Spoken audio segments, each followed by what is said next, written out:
Hey, what's up? Jigzer here.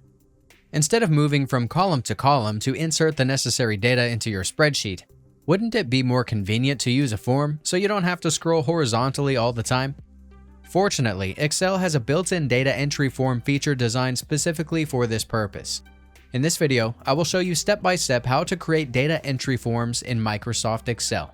Let's go. Before you get started, please note that the specific procedure I will discuss next only works for simple text boxes, and not for more advanced form controls such as drop-down lists or spin buttons. With that clarified, follow these steps to begin creating your data entry form. First, add the Form button to the Quick Access toolbar for easier navigation. Click the arrow button at the top, and select More Commands to open the Customize Quick Access toolbar configuration window. Choose the All Commands filter in the drop-down menu, and scroll down to find the Form option. Add the command and click OK to apply your changes.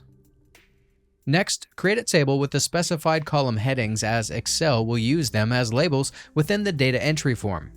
Remember, the entry form can only hold up to 32 columns. When all columns are created, highlight them all and navigate to the Insert tab.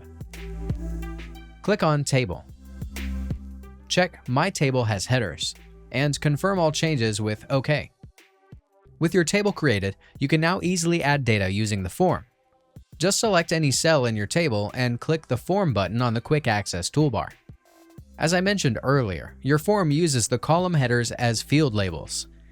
Now, all you have to do is fill out the text fields and press Enter to add it instantly as a new table row. The form resets after each entry are added, so you can create new records without delay.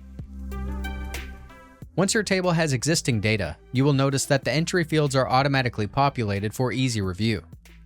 Use the scroll bar to view each row of data and overwrite as needed directly in the specified text box. Your changes will be saved when you close the form.